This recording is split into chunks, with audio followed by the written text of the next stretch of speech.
chamou os 12 e começou a enviá-los. Até esse momento, só Jesus falava do reino de Deus. Até esse momento, só ele direcionava a sua palavra às pessoas aos moldes de uma evangelização. Mas agora, chama os discípulos e os envia. E, diz o texto, começou a enviar. E desde então, não deixou mais de enviar pessoas em seu nome. E continua até os dias atuais.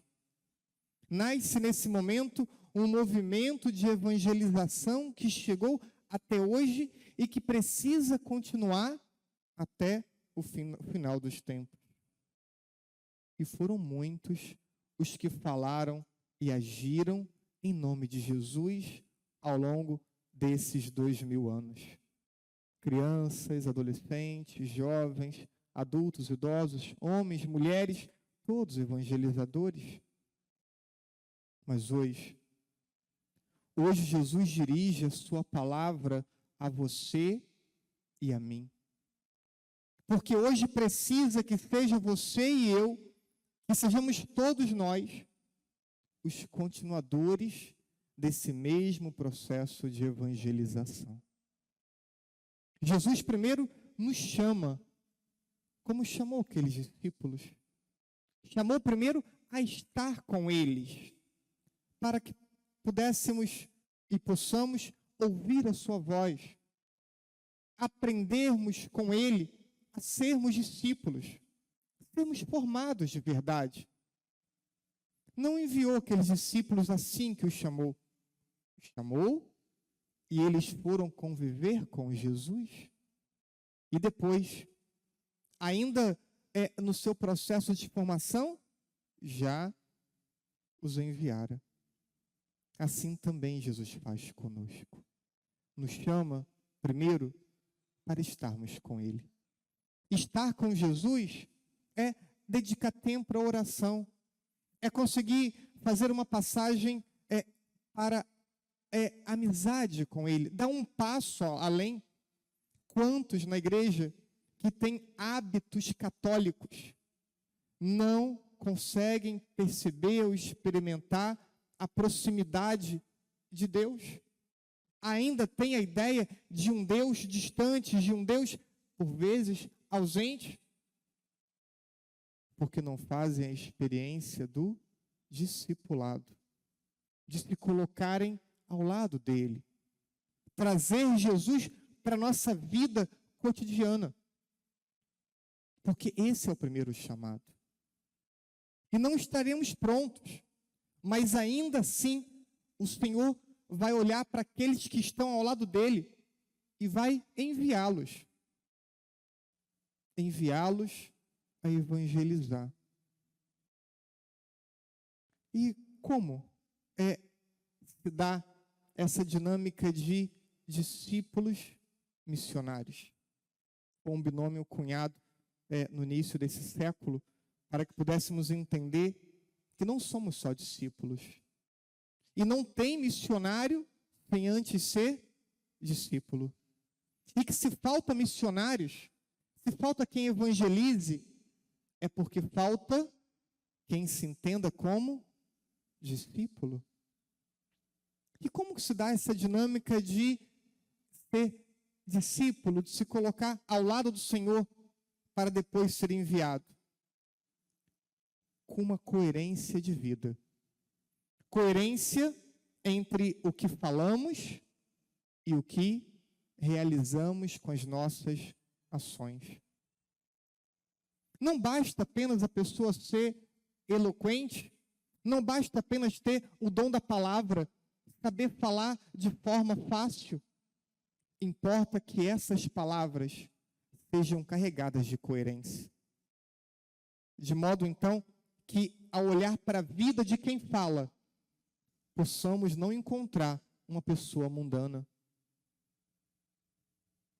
Que coisa triste é olhar para um cristão e vê que o seu comportamento é um comportamento mundano.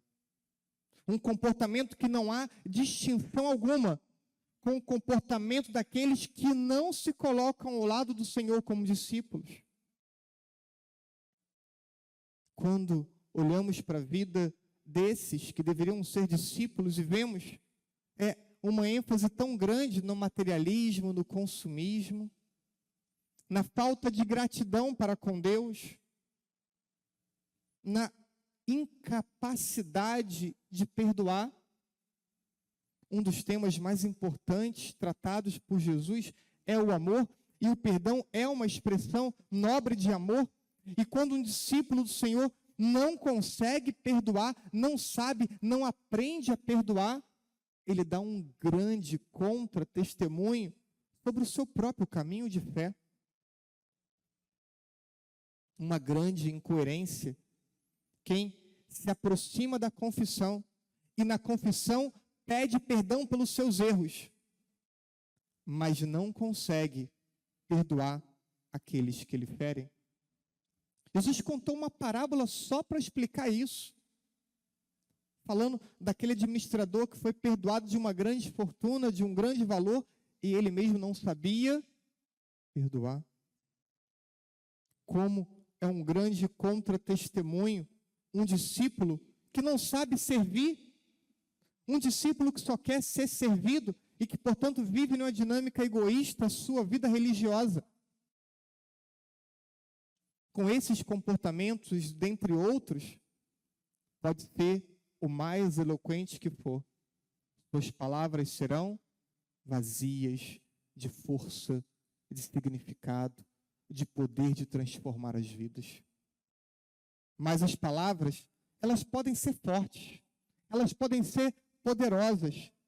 Quando olhamos para a vida do discípulo e percebemos que ele se esforça por construir comunhão com seus irmãos, quando ele consegue demonstrar amor concreto ao próximo, quando vive de forma desprendida e simples, quando sabe viver em ação de graças e sabe confiar em Deus, mesmo que os momentos sejam difíceis, exigentes, sofridos. Quando olhamos para a vida dessas pessoas, a sua própria vida fala por si só. A pessoa pode não ser eloquente com as palavras, mas pode ter um testemunho poderoso por ter coerência de vida. Em síntese, podemos perguntar: quem são esses que Jesus quer enviar? A princípio, todos os batizados. Todos os batizados são discípulos, participam da família de Deus, e Deus deveria poder enviar todo batizado. Mas se olhamos para a nossa assembleia, e a maioria eu não conheço, mas cada um de vocês pode olhar para a própria vida. Você que é batizado, o Senhor Deus pode contar com você como missionário? Ele pode enviar você como missionário? Se olhar para os seus últimos anos de vida, você vive como um enviado de Deus? E ainda poderíamos perguntar: enviados a quê? Enviados a gerar novos filhos para Deus. Enviados a propor e acompanhar caminhos de conversão e de crescimento na fé. Chamados a comunicar o amor de Deus às pessoas. Não subestimem o poder que tem a pessoa se perceber amada por Deus. E enviados para onde? Diz o Evangelho: por todo o mundo e a todas as pessoas. Não podemos restringir o público, não podemos selecionar o público. Podemos e devemos lembrar da parábola do semeador. Um terreno produz o máximo de frutos, que é um bom terreno, mas a semente cai em todos os terrenos.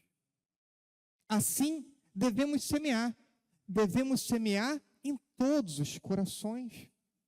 Independente da pessoa aparentemente estar aberta ou não, independente da pessoa ter disposição de conversão ou não, precisamos semear em todos os terrenos, em todos os corações. Então não separe, não selecione, não exclua, deixa que Deus se encarregue daquela semente que você semeou. Só semeie a semente da palavra de Deus. E semear em todos os ambientes, sejam eles físicos, aqueles que pessoalmente vamos, ou sejam aqueles midiáticos. E para isso, precisamos dispor dos nossos recursos e habilidades, porque semeamos de modo diferente. Cada um de nós semeamos de modo diferente. Concluindo, podemos destacar algumas ideias. Primeiro, Deus quer contar conosco. Deus quer contar com você. Não obstante nossas imperfeições, e não obstante estejamos ainda em nosso processo de conversão, Deus quer contar com você. E isso é extraordinário.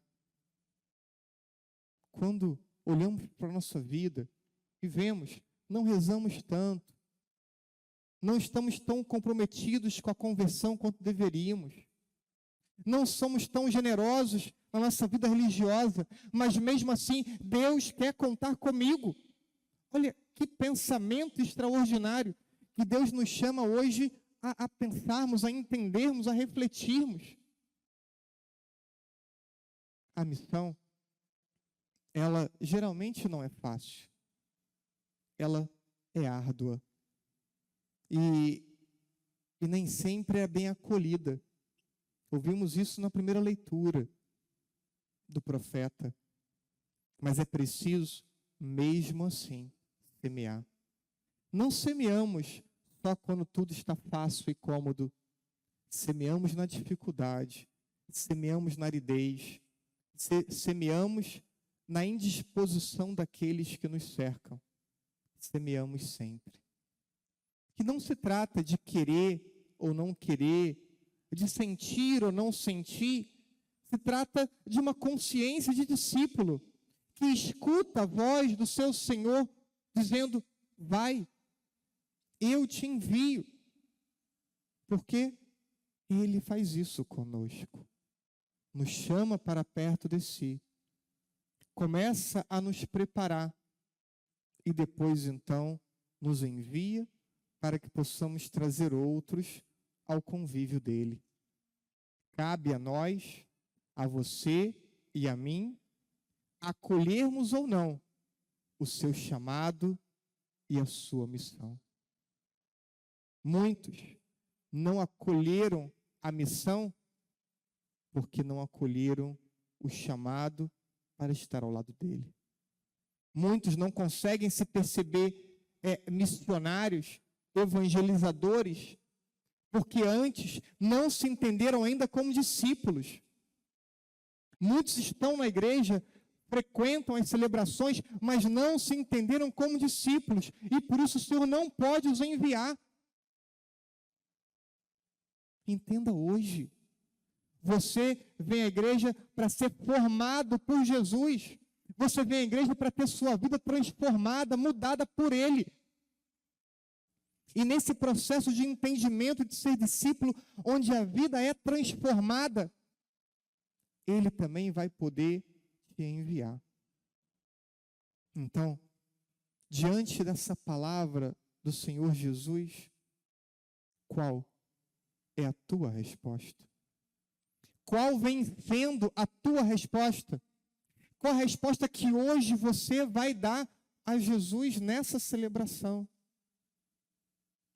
Seria tão bom que, assim como Jesus passou, chamando Mateus, que ouvimos recentemente, passou à beira do mar, chamando Pedro, Tiago, João, André, ele também pudesse hoje passar na tua vida, te chamar e você e eu, todos nós, pudéssemos imediatamente nos colocarmos de pé e seguirmos o Senhor Jesus de perto, para o discipulado e para a missão.